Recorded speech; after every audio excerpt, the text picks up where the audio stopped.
Right, so we are live. Hello, everyone. I am not sure that everyone is here and can actually watch us. A lot of the time, people seem to have to refresh the windows, so just give that a minute and see if the camera goes up. When you guys can see me, if you are watching, just let me know in the chat. Hi, Luke. I'm glad you like the earlier starting time. I'm not sure I do. Because I had to steal some studio lights because it's way too dark at this time of the morning. So where do I see the questions? Do you see the chat on the right hand side I of see you? private chat, or is it live? Live comments. Okay, got you. Yep. Yeah, there we go. Cool. I can always do this and you will see them on the screen. So I can always get them up for you to make it easier for you. I'm just trying to find my tweet so I can retweet things.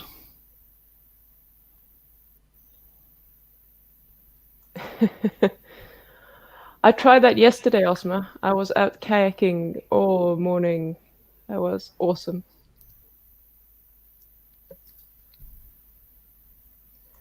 No need for refreshing. Awesome.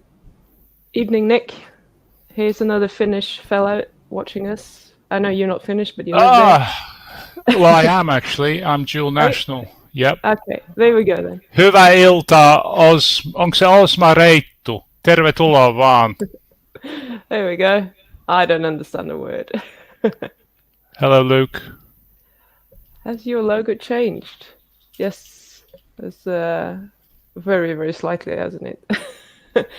So, okay. While Nick is retweeting that, most of you are probably familiar with Nick by now. We have had him on 3 times earlier, all pre-recorded. So I'm gonna pretty much give him free reins to do and talk about whatever he wants to. I want to talk about you first. Uh-oh. And I'll pop any questions up. I'll monitor the chat and pop the questions up as they come, and maybe he can answer them along the way. If you have exercise-related questions, I'm sure Nick will be happy to answer them as well. But I think we will talk a lot about inflammatory hysteresis and everything relating to that.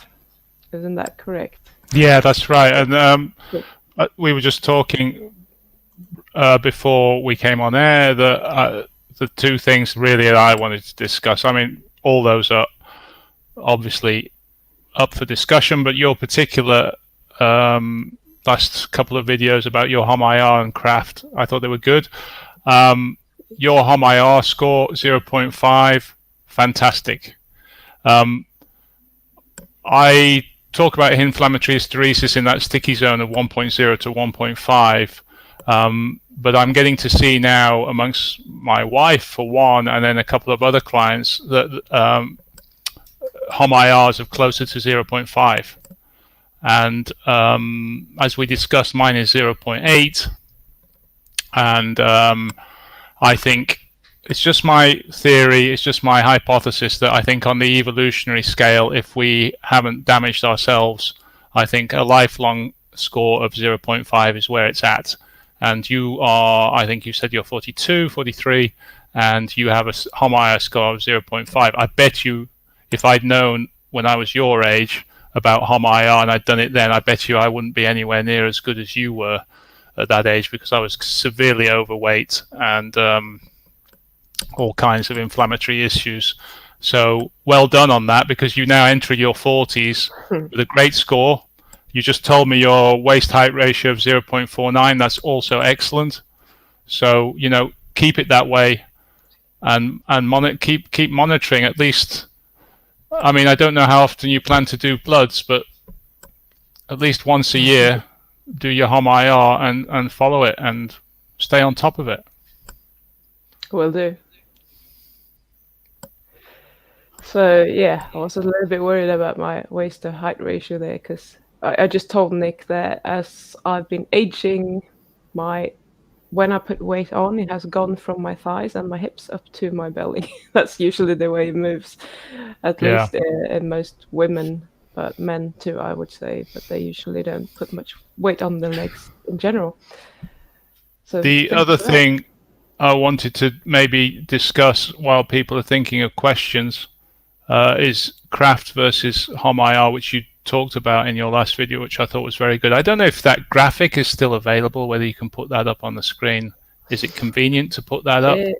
I'll find it. If you want to Yeah. keep talking, I'll go. Because I thought that was really good, and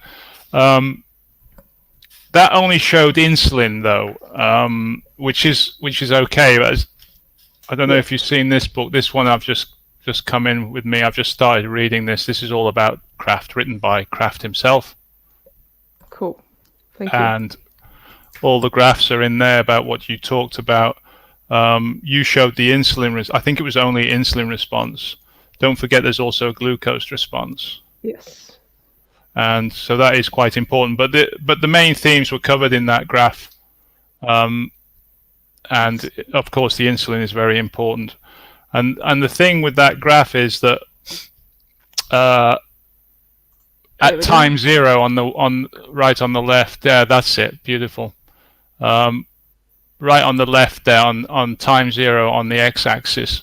If you could zoom in to that insulin scale, okay, zoom right in. You can't do that now, but I mean, if we expanded that scale on the y-axis, you would see. Am I zooming in now? Ah, okay, good, yeah. Yeah. So if we had another scale that was showing where you see the blue area, the green area, the yellow area, and the red area, where they start at time zero is your HOMA-IR, and if you look at that, there's a little step up on each one of those where that starts, and that's the basis of my argument that if your HOMA-IR is high up at time zero, then you are either a 1, 2, 3, or 4, and that HOMA-IR score gives you a clue of where you're going to start on Kraft, and that kind of shows that. Does that make sense? It does to me. Guys, you're very quiet today. There's not many online today. I usually do this 2 hours later, so maybe they haven't picked up. Yeah, it's because of me. It's because of this time difference. Yeah. So my point is that, as you rightly said in your last video, Kraft is a pain in the arse to do, because as you're doing it over 5 hours, and you need to be somewhere where you can do this and put 5 hours aside while you're monitoring. Plus, you need to be able to monitor your insulin, and you need, at the moment, with current technology, you need to be in a laboratory environment with a doctor to do that. But I'm hoping that we get that insulin meter that comes out, a commercially available off-the-shelf insulin meter that's just like your blood sugar and ketone meter, and you can do this at home. That would be really, really good. Yeah, and I think, then you can be doing running HOMA-IR at home and plus a Kraft, and then you have a complete picture of your own insulin resistance and your insulin response. So just to make it a little bit clear, so what he was talking about is, depending on where you are here when you're starting to eat, which is, or drink this glucose, what they're doing, this is your actual HOMA-IR score, which is somewhere here. When you you have to measure your glucose as well, obviously, but there's the clue is there that if you're at 1.0, 1.5, and you've been that way with the hysteresis for a long time, you're probably going to be at 2 on that, I would say, at least, maybe even a 3. My argument is that that sticky zone, I don't know if we talked about it in the last podcast, that sticky zone is indicative of there could be some bigger problem on Kraft. It could be even a 3. Yeah. Okay, I'll stop share that so I can see you again. So guys, do you have any questions with regards to Kraft, to insulin resistance, HOMA-IR, any of that whilst we are there talking about it? How long do you normally do these, Pim? Well, people are usually very talkative, so I'm usually getting very close to 2 hours, but we don't have to do 2 hours. Oh my God. Yeah. My plan was to do 1 hour, but it never ever works. So maybe we should aim for 1 hour today. Patricia, insulin testing at home would be so useful. Docs in the US, for some unfathomable reason, are resistant to doing it. They are resistant in more ways than one. Yeah. Yeah. Yeah. Well, it's the insulin testing at home is very difficult to do with current equipment. I long for the day that we have, like I just said, a commercial off-the-shelf insulin meter that we can use at home, and then we don't need to get docs involved at all. We can do our own craft and we can do our own HOMA-IR. Do you know if anyone is actually working on releasing one? Yes, there is. There's a company. If I just quickly look at my, I can't remember the name of the company, but I can when I look at my Metabolic Official is their handle on Twitter. They're called metabolic.org. Okay. Metabolic.org, and they're trying to make a commercially available insulin kit. It's quite expensive at the moment, and it seems quite involved. Yeah. But if you go to metabolic.org, there are people trying this. So if demand increases, then the price of the technology will come down. Nice. And that would be very, very useful for a lot of people. Questions soon. Okay. Okay, so I will have to ask some questions then, because no one else seems to have questions right now. So, what would do they have a prototype now? I'm an interested person. They do have a prototype, and they're asking for people to. It's kind of at crowdfunding level at the moment. Right. If you can share a screen, go to metabolic.org. Yeah, front page. Just crap page though. When I can share the page, but it's not. It looks like a spammy page. Hang on.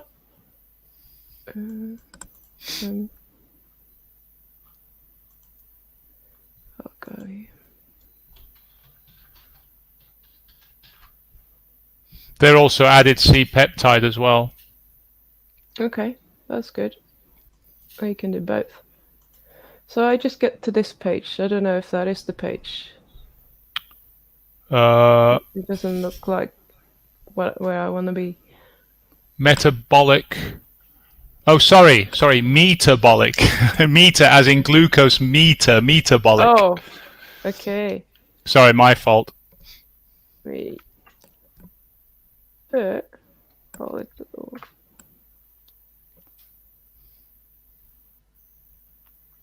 Yes, that looks more interesting.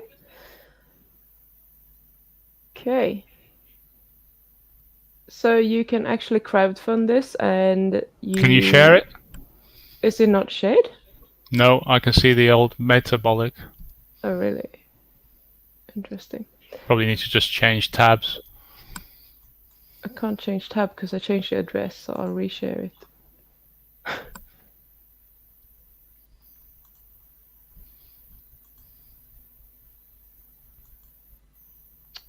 What's wrong here?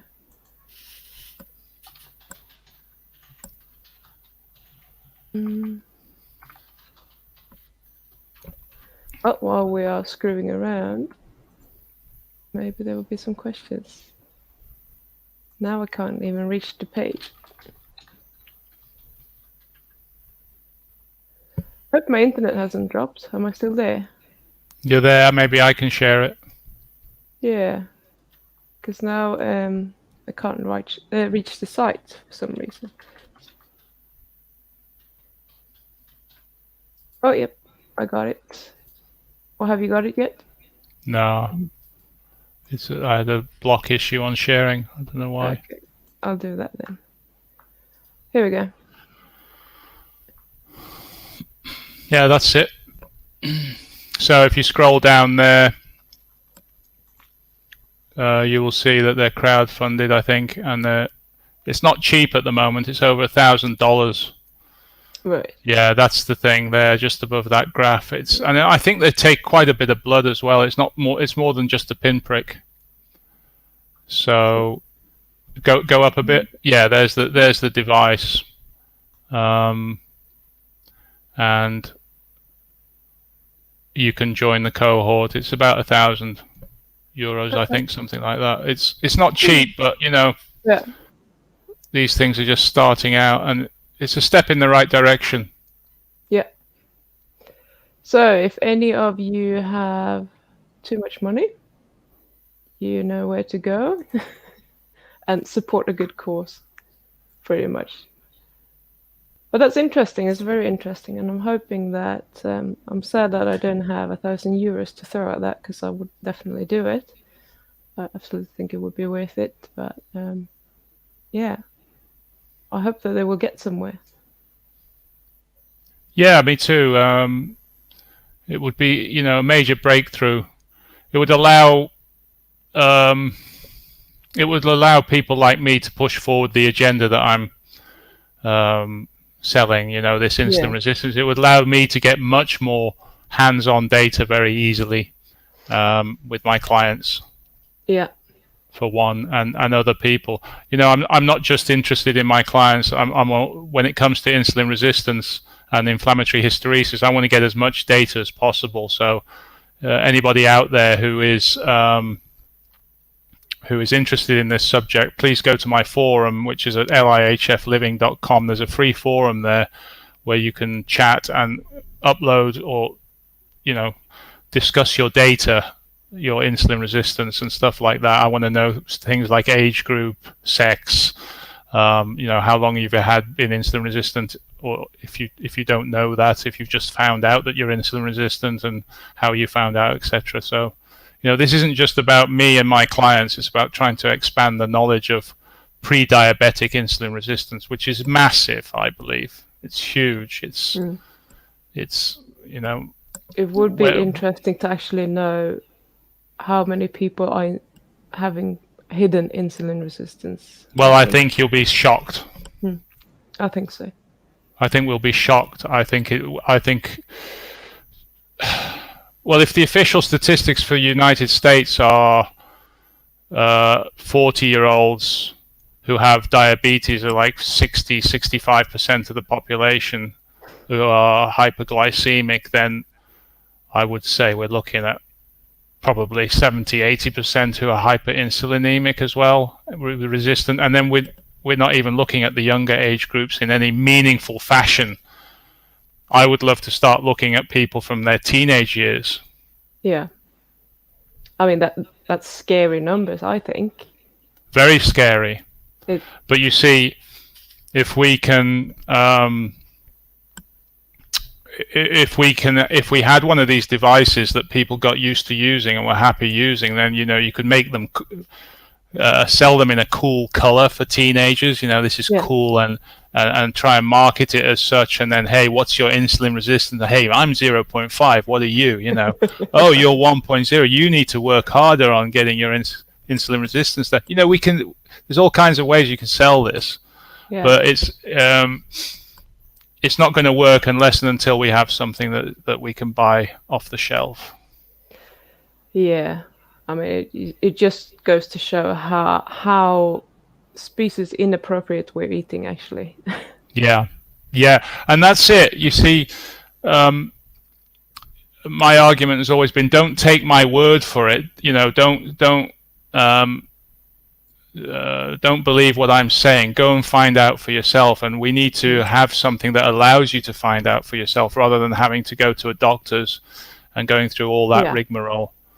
And they're making it really, really hard for you to do as well. They are making it hard. They are making it hard. Yeah, they're making it like something you're asking for. You're asking for the world when you ask for your insulin. That's just not on.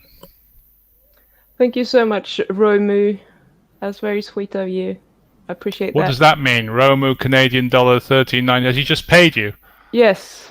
Oh, that's nice. That's very sweet. Do I get 50% of that? I'll have to send it to you.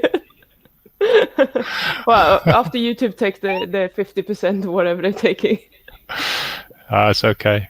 That's nice. That's nice. That's very Cash nice. register clicking up. We need to have some on the left. We need to have the running total that's going up.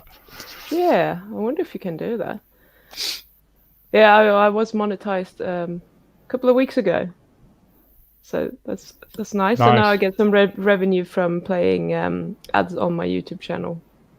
It's not a lot of money. That is a lot more than That takes me 2 weeks to get that much from the revenue. But there you go.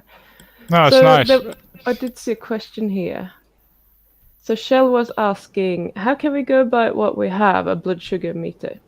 So do you want to talk a little bit about what you think about how useful that is and what we can do with that? Yeah, blood sugars. They're good. They're good. Of course, they don't tell the whole picture. I use the blood sugar meter. I've still got my Libra blood sugar ketone meter that I use.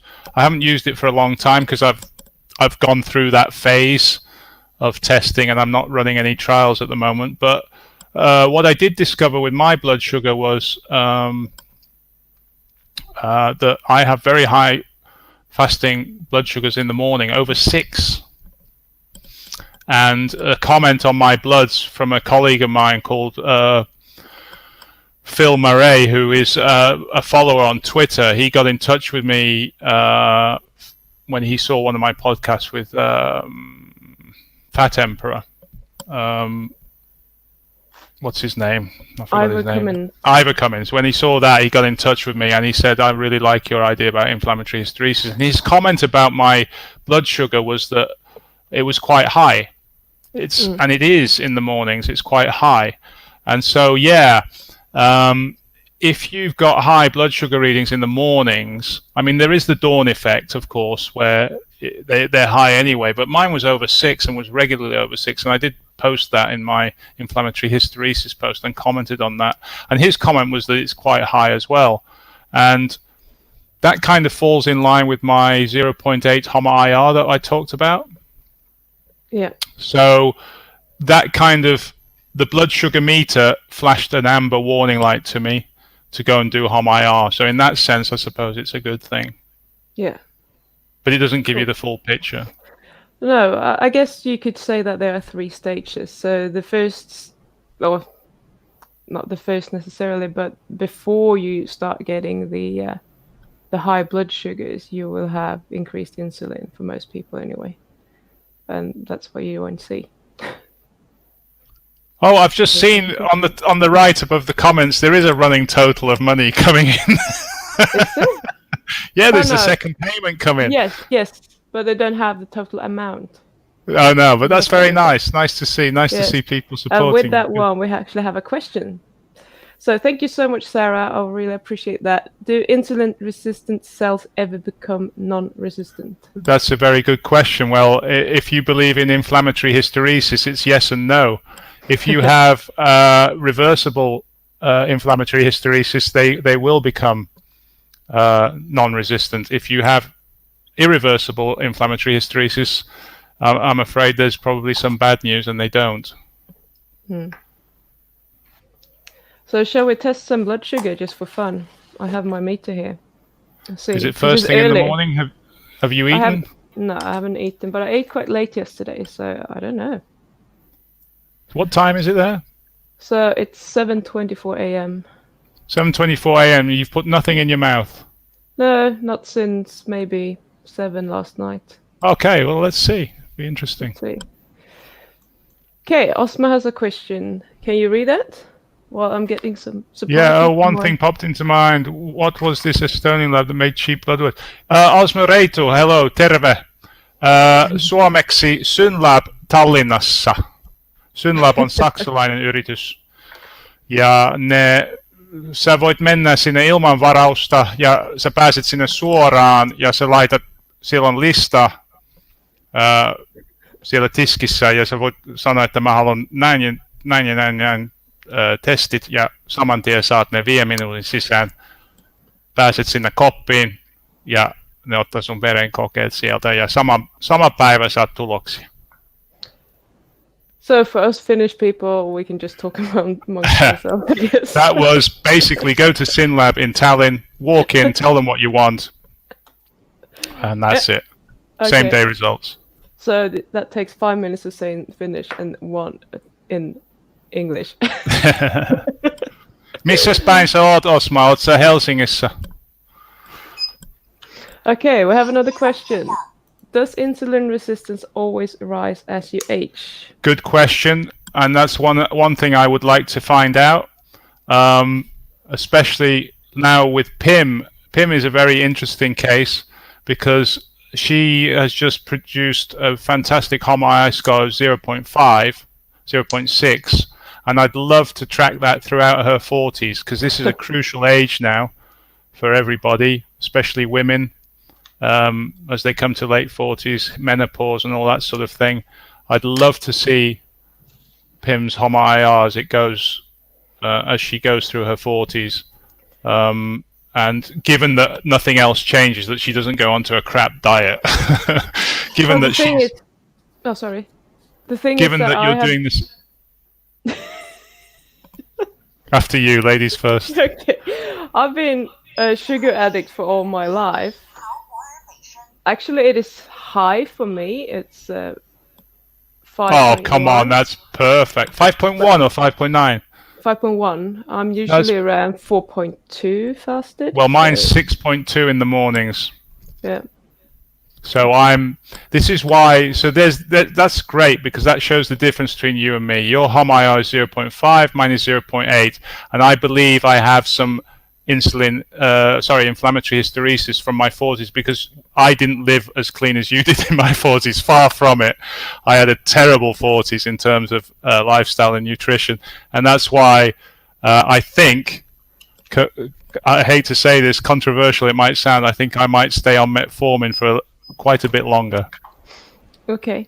So I have a theory about why my HOMA-IR is as good as it is, because I'm a sugar addict and I've eaten a decent diet, but decent for me when I was about 20 was more of a, what you would consider being kind of almost borderline low fat, high-ish carb, 6 meals a day, that sort of thing. 6 meals a day? Good God. I was doing that for years and it has messed me up a lot in terms of my carb addiction. And I've never been able to stop eating sugar, so that's always been my problem. So I am surprised that it is as good as it is. But I think what has saved me is probably that I was exercising a lot, working as a personal trainer and doing group classes and all that sort of thing. So I think that is the only thing that has actually saved me from not. Yes, but crucially, you did it in your 30s. Yeah, 20s and 30s. Right. So all that's out of the way before you hit 40, right?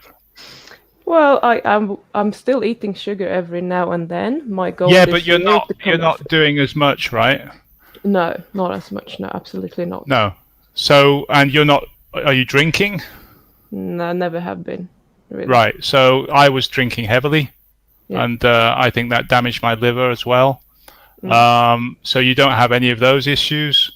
And you've got all that crap lifestyle out the way before you hit 40. And my theory is that your 40s are critical. If you're going into your 40s clean with a HOMA-IR of 0.5, you're doing great, and you should stay on top of that. Measure it as often as you like. If you can get access to labs like I can very cheaply, then I go 3 or 4 times a year, but at least once a year, check your HOMA-IR and make sure you're on top of that, and make sure it isn't creeping up. If it's creeping up, and you're doing everything you can, you're exercising, and it's clean, it could be that especially with a woman, you're starting to enter menopause. Mm-hmm. I'll get back to you in 10 years. Yeah, and you're going to have to expect maybe some insulin resistance to come in at that point because hormones are going to be all over the place. But there's a lot you can do. Stay clean on the diet. Start lifting more heavily if you can, and I'm sure menopause will be a breeze for most women with low inflammation. Yeah. Right, so we had another question here. Osma again. No, sorry, not. We have done that. Luke says, is there some reliable data on different ethnic groups and insulin resistance? Sorry, a bit unrelated, I guess. That's a good question. Yeah, I think Ivor Cummins has talked about this. He talks about, I can't remember the tribe, I think it's in Africa. I think they've done some studies on insulin resistance there, and I think, don't quote me on this, they're not resistant in any way, shape, or form, is my understanding. Insulin resistance, I'm not 100% sure, but in the hunter-gatherer society, it's rare if it exists at all. I think it's more about the Western societies in general have had more time to adapt to it, and we haven't been thrown in at the deep end. We've gone slowly increasing the sugar over the years, whereas many of these groups that are supposedly more insulin resistant, they've basically been thrown in at the deep end. Yeah, and don't forget, we've had 10,000 years of agriculture, and the ancient Egyptians recognized diabetes back then, and in that blog post about inflammatory hysteresis, I refer to the studies in Sweden. I think we talked about that, where inflammatory hysteresis and insulin resistance is can be inherited across several generations. And I think we're heading into that regime now where people are so insulin resistant now that when we have couples, two insulin resistant people having offspring, that they are unfortunately passing it on from birth, and it's going to be very, very difficult to reverse. And I think we're going to see a lot of that in the coming decades. We're going to kill ourselves, basically. It's going to be a real challenge. Sugar babies. Yeah. So Shell is pointing something interesting out here. The mixed macro diet is a killer, way more than what we ever thought. So someone who would be on a low-fat diet, for example, probably would not get insulin resistance as quickly. Or do you agree? I can't say. No. You mean a low-fat, high-carb diet? Or... Yeah. Just not having much fat and much sugar together. That's usually the... Yeah, sugar, polyunsaturated vegetable oils and carbs are the killer, really.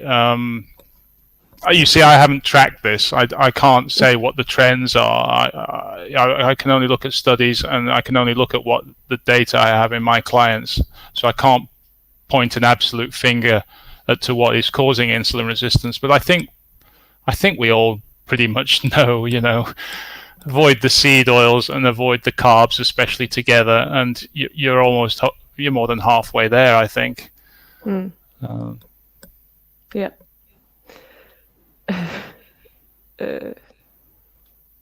Okay, he got it. English is good. I think it's funny when he speaks Finnish. It's just I don't understand it.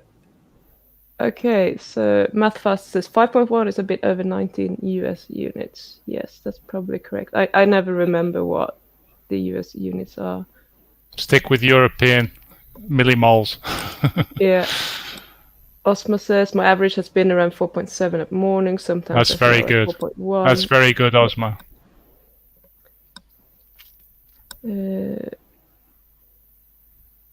Yes, blood sugar conversion 4.3.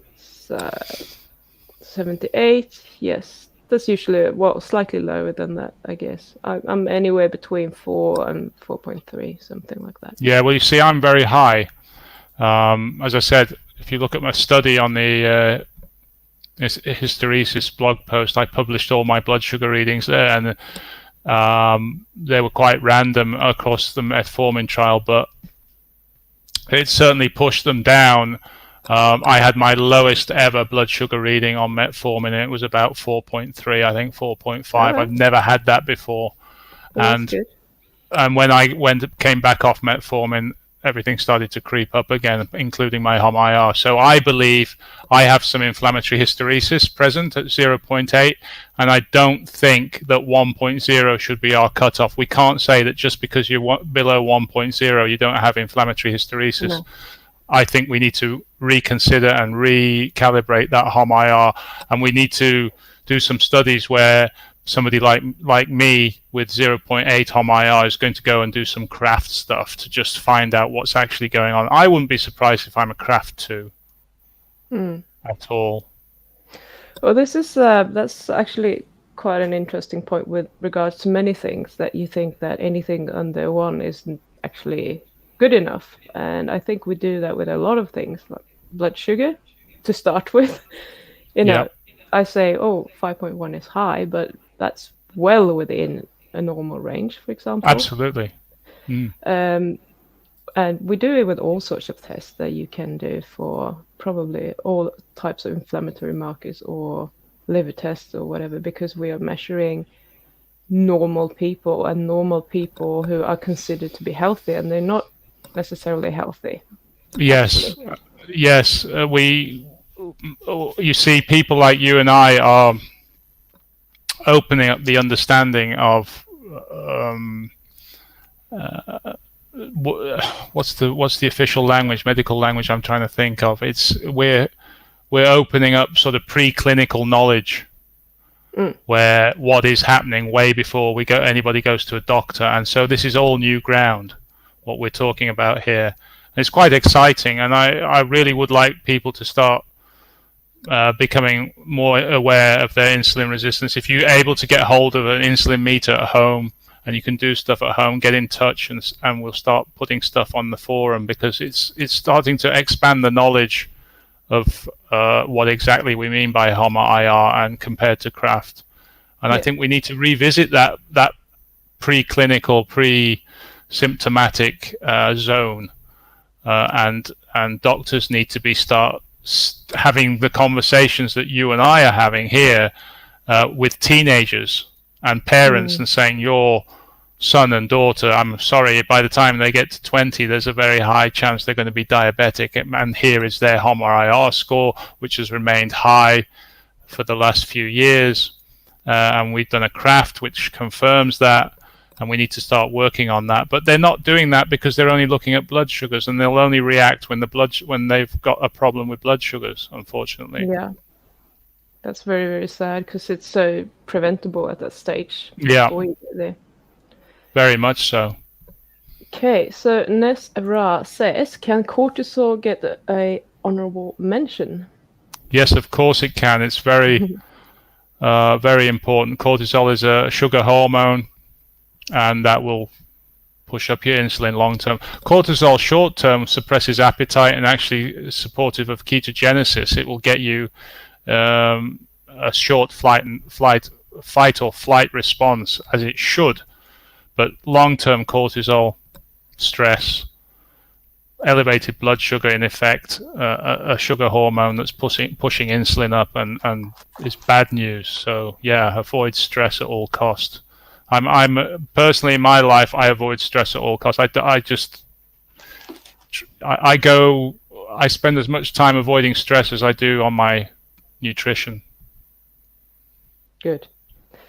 Just for your information, Nesra, I'm having a cortisol video coming up on Tuesday. Oh, good. Oh. That was my next one coming. Okay, so excuse me, I'm just reading the questions. So Shell says, what would be a reading of concern? I'm not sure that's blood sugar we're talking about here, or it's usually is it 6 or 6.1 for blood sugar? What are we talking about? Long term, or I'm not. Are we talking really about sure. fasting glucose, or what? HbA1c? Shell. Are we talking about insulin? Right again. What exactly are we talking about here? Okay, let's see. Viv, hi from Manchester, UK. Any points IR ideal reading in 63-year-old post-menopause lifting and HIIT and LCHPMF. What is LCHPMF? Low carb, high protein, I think. protein. Medium fat, is that? That's a good guess. Any points for the ideal are... Well, ideal, as I just said, we talked to Pim, I think you need to be definitely below 1.0 and closer to 0.5. And if you are above 1.0 and struggling to lose weight around the waist, then you need to start doing something about it, and maybe even go for a craft assessment to see if there's any deeper issues. So just talking about, let's say you have my HOMA-IR, and if I'm putting a little bit of weight on, it will sit on my belly, and let's say all of a sudden my waist to height ratio will be 0.55. Would you be concerned? Or if it was all of a sudden, definitely. But my HOMA-IR is still good. Well, I can't see the... Well, okay, maybe over the very short term, your HOMA-IR might stay good. But if are you saying your weight suddenly goes up, waist height suddenly goes to 0.55, like within what, a year? Yeah, let's say 6 months, a year, whatever. Well, within 6 months, I'm pretty sure your HOMA-IR is going to react. I doubt it's going to stay the same on that. I really doubt it. Okay. I don't know for sure, but I would be concerned. I haven't seen a case like that yet, but I'd be very interested to see one where somebody suddenly puts on weight and HOMA-IR doesn't move at all. I'd be very surprised if that was the case. I could try it for you, but I'm not. I really want it. No, you want to keep that nice slim waist, Pim, and that lovely HOMA-IR. Don't go messing around with that. Don't want to do that. Okay. Can you spot the evolution of insulin resistance from the beginning? That's interesting. Can I? Yeah, I can't see the question yet on the screen. Is it coming up? Oh, it is on the screen. I'll a little bit of delay, I think, on my end. Show again. I hope I haven't. Okay. So. Okay. Can you spot the evolution of insulin resistance from the beginning? From the beginning of time? From the beginning of evil. Start developing it, I guess. The question is, that's how I... I see. In an individual, yes. Of course, yeah. I mean, I think we should be doing insulin resistance tests from infancy, almost from birth. Because if that study is correct in Sweden that I mentioned, and other studies that were done with the Dutch went through a terrible famine during the Second World War, and they found that there was a knock-on effect in generations of insulin resistance into the 50s and 60s after these people had children. So I think why can't we start measuring insulin resistance almost from birth? I mean, it's only a pinprick. Well, not for the insulin, I suppose. Maybe birth is too early, but if you suspect that the parents, I mean, they do this anyway. If the parents, especially the mother, has high blood sugars during pregnancy, they're probably going to check the infant anyway. But my point is that insulin resistance without any elevated blood sugars, but suspected inflammatory hysteresis in either or both of the parents, then I think we should be tracking this from a very early age, from infancy, and you know, if there is insulin resistance below the age of 10, we need to start stamping on it, changing lifestyles. Would you suppose that would be a fasting insulin test that we would do? Yeah, it would have to be, yeah. And then if it'd be difficult to do craft at that young age, but if we're going to further our understanding of the relationship between HOMA-IR, insulin resistance, inflammatory hysteresis, and craft, then we need to start doing more of this over the longer term. Thinking you wouldn't necessarily want to do craft too often drinking 75 grams of No, milk. no. I mean, craft is a problem. It's problematic. You could do maybe craft once every 5 years, and you could do HOMA-IR once a year. And if in suspected difficult cases of inflammatory hysteresis, twice a year, 3 times a year for HOMA-IR. Yeah, that's easy to do. Fair. Yeah. So Shell meant blood sugar and then all of it. So the question was, let me see if I can find that one again. What would be a reading of concern? So with regards to everything. So blood sugar, insulin, HOMA-IR. Yeah, go for it. Sorry, was that a question for me? Yes. Oh, sorry, Everything I is can't for you see the today. question. Could you? What would be a reading of concern? For blood sugar? Yeah, let's start with blood sugar and work our way up. Okay, blood sugar. Well, my reading of over 6 in the morning is of concern. If you're pushing high, 5.7, 5.8 or above, I think that's of concern. And with regards to just usually we're talking about we want the blood sugar to go down within 2 hours after we've eaten. So is that the cutoff that you would like to see as well, again, I haven't done any dynamics on my blood sugars. I've only done fasting, so I can't comment on that. You'd have to get more into this book, which I'm just starting to read to find out. You know, you're starting to now talk about which craft scale you're on, and so you know it's very difficult to do at home just based on blood sugars. With regards to insulin, what sort of readings would you like to see? Well, insulin on its own, without blood sugar, doesn't tell you much. But I've done so many of these now that I know what a high reading is that will give a HOMA-IR of, I don't know, 1.5 and above. So insulin, generally speaking, if you're pushing 4-5 IUs or above, you're starting to, your HOMA-IR is probably going to be about 1.5 to 2, up to 10 IUs, 11 insulin units on normal blood sugar. Note, normal blood sugar, you're going to have a HOMA-IR of well over 3, high 2s and 3, so you're very resistant. Good. I hope that helps, Shell.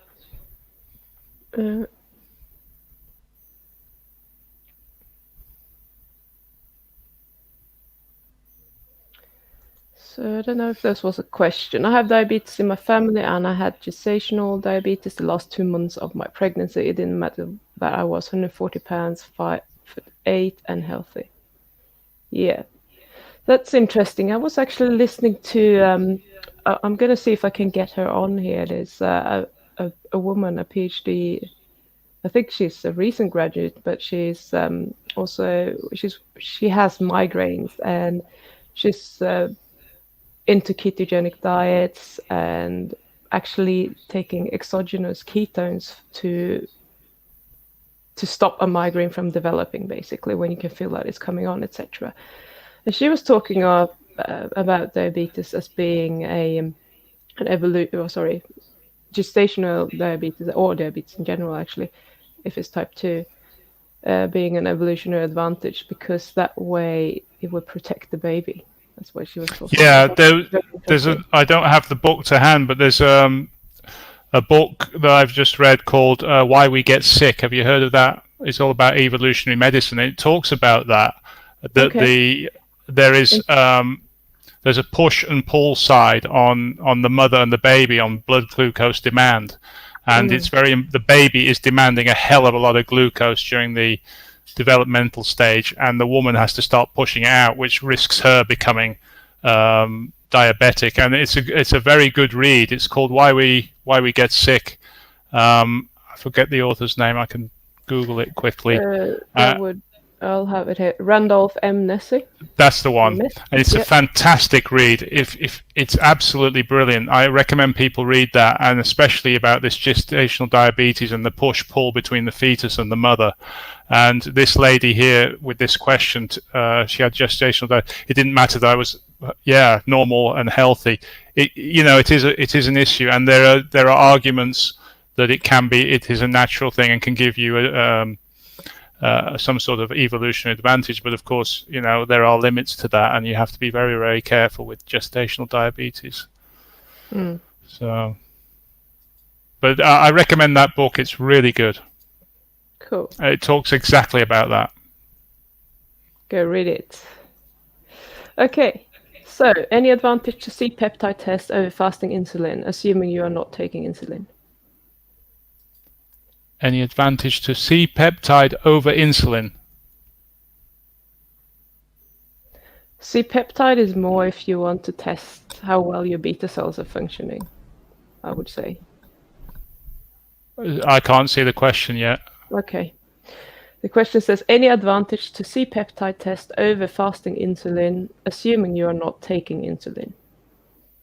Yeah, well, we discussed that, didn't we, at length? If you, there is, I heard. You remember we discussed that I believe that you could do HOMA-IR based on the C-peptide if that's all you can get because they're equimolar. I think there's a HOMA-IR P or something, which you can use if you can only get C-peptide. Don't quote me on that, but I read it somewhere. I can't, maybe on Twitter. That there is HOMA-IR B for beta. HOMA-IR B, yeah, and you can use C-peptide in that case. So yeah, I've never come across it and I haven't used it. Yeah.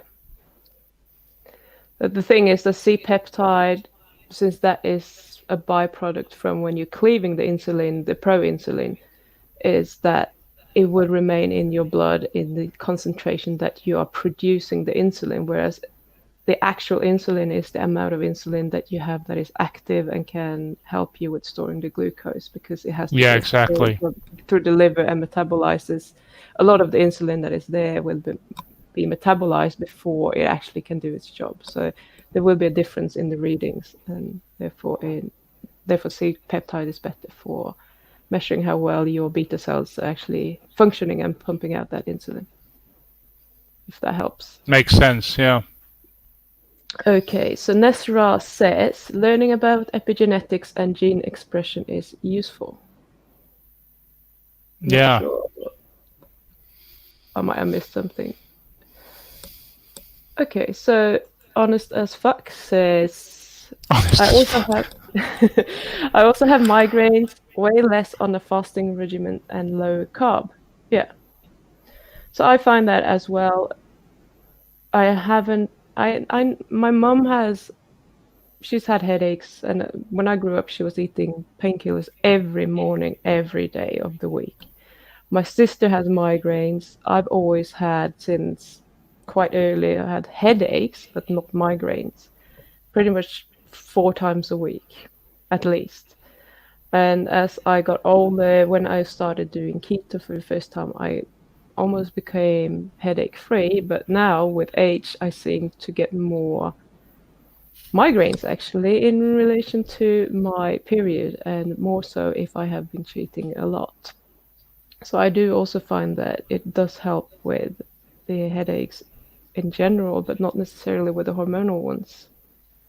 So any thoughts on that, Nick?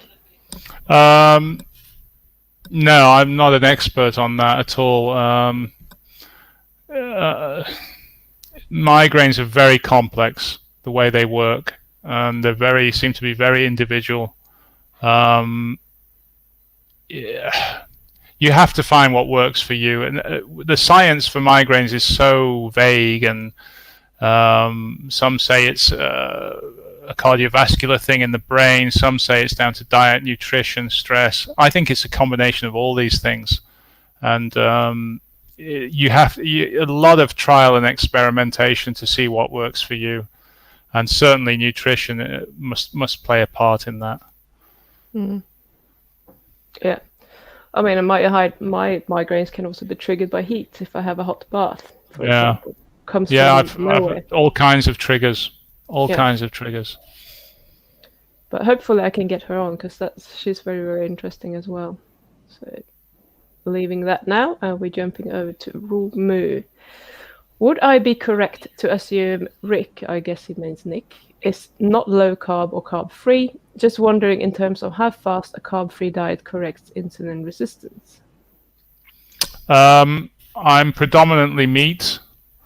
I'm not zero carb. I was zero carb about a year and a half ago for 18 months. I have some berries, some nuts. On my daughter's birthday, I have some sweets, a little bit once a year. I'm very, very low carb though, and I make sure I keep my sugars down. How fast a carb-free diet corrects insulin?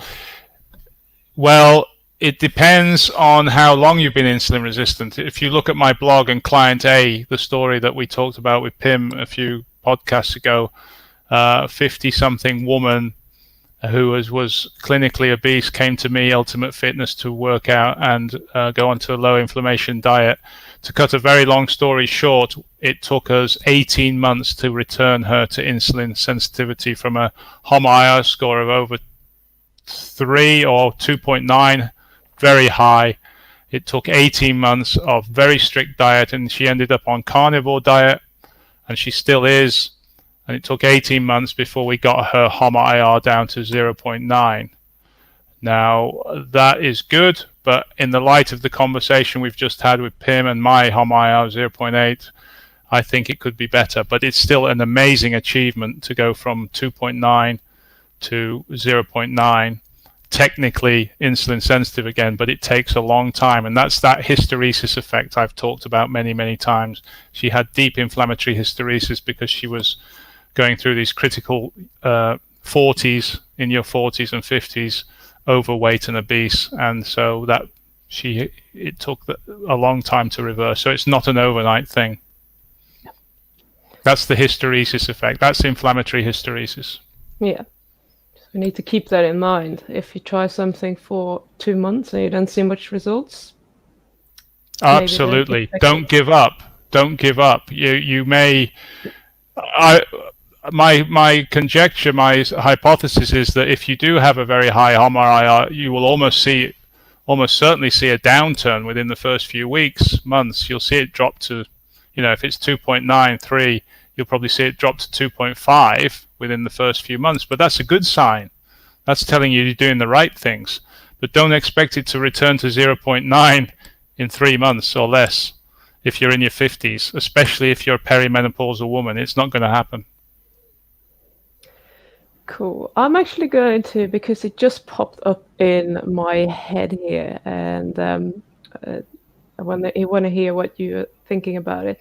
So there is some talk about keto or carnivore being able to cause insulin resistance. And when I hear that, what I say is that the insulin resistance has been there all along, and the problem now is just that your body is not responding to the insulin, so you're not getting whatever glucose you are producing. Correct. The neurogenesis into your cells, so you will overproduce the sugar from meat or fat, etc.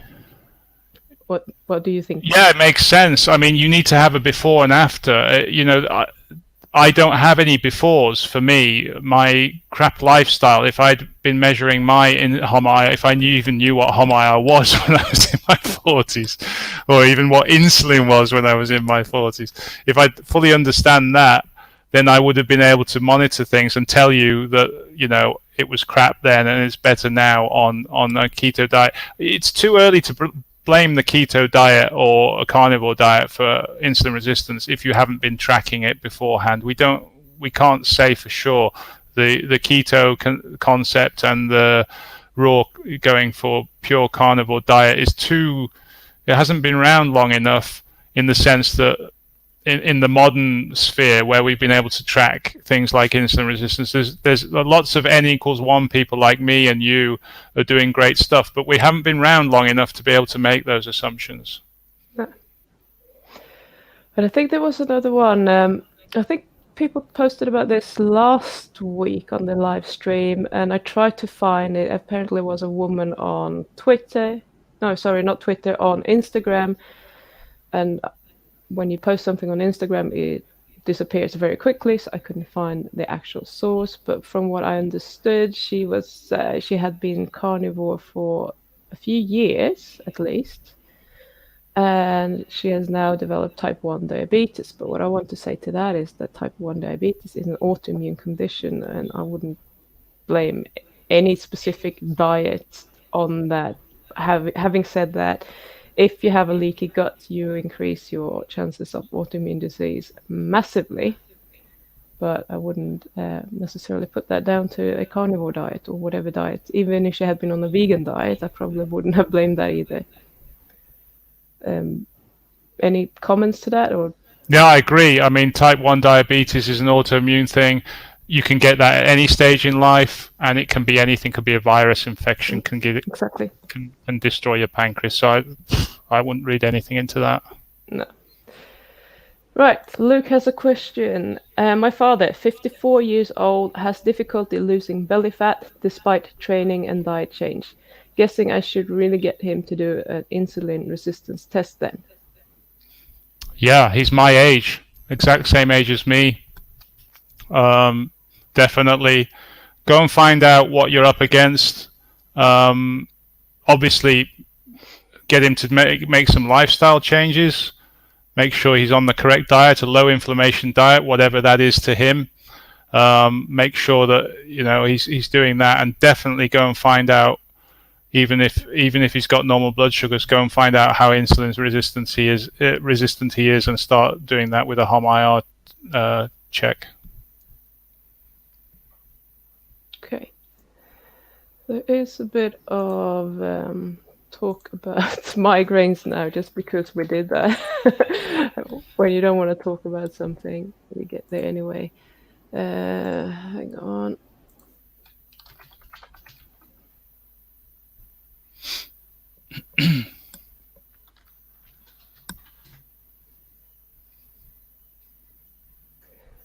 So, what questions do we have?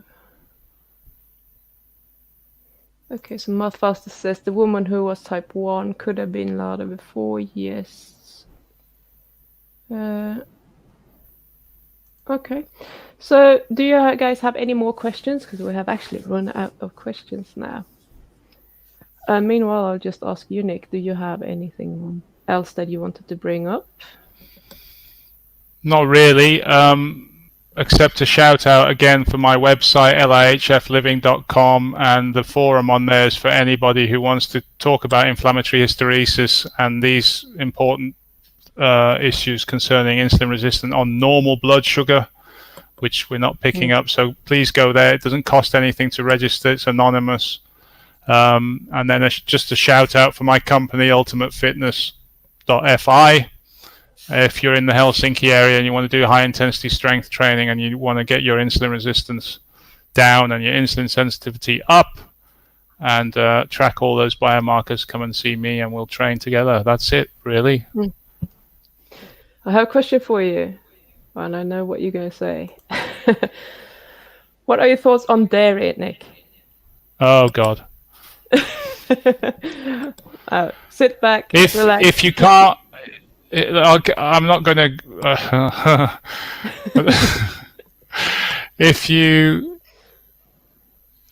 The number of clients I've seen who've got weight issues, who can't lose the weight around the waist, and they've done everything, and then they drop dairy. It's unbelievable. Dairy is a problem. If you've done everything and you can't lose weight, drop the dairy. That's all I'm going to say. Very inflammatory for a lot of people. Yeah. So Luke says that his dad is still a whole foods omnivore. He doesn't eat crap but still eats carbs. The thing is, even if he has indigenous DNA, his carb metabolism must be getting broken. Well, that is an age thing. The more we abuse the whole system, the more broken it's going to be and not functioning as well, I would say anyway. Yeah. The older you get, the more vulnerable you're going to be, and that's why you need to be tracking these things as often as you can, and so you can see when a problem's coming down the road. So you need to do something if your HOMA-IR is creeping up, insulin resistance creeping up, because the next thing is your blood sugar is going to pop up. Yeah. So N equals 1, testing for dairy. Yes, I would just do that. I would just remove dairy from my diet for at least a month and see. Only if you feel you've got problems. Yeah.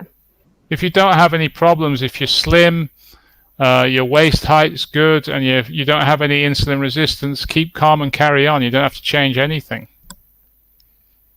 But if you do have insulin resistance and you can't lose the weight around the waist, then you need to be certainly considering dropping dairy if you haven't already. And I mean totally. Yeah, and that's the thing with a lot of people are just taking in a lot of information. I think they need to change things, even though they feel great. And I say, why change things if you're feeling great? There's no reason to do that. No. And especially if you have the labs to back it all up. Okay? If you feel great and your labs are good, keep calm and carry on. Yeah. As Shell says, like this stream. Yes, give it a thumbs up. Thank you. Apparently, the issue with cheese is that it's delicious. Yeah, it's also very addictive. Yes. Okay. Thanks, Pim and Nick. I saw another couple of thanks somewhere back there when I summed it up earlier. Okay, so I think we are pretty much done then. So I'm going to put your links up again in the comments, and I'll do that when we're done so that I have everything there. And anything else from me? Yep.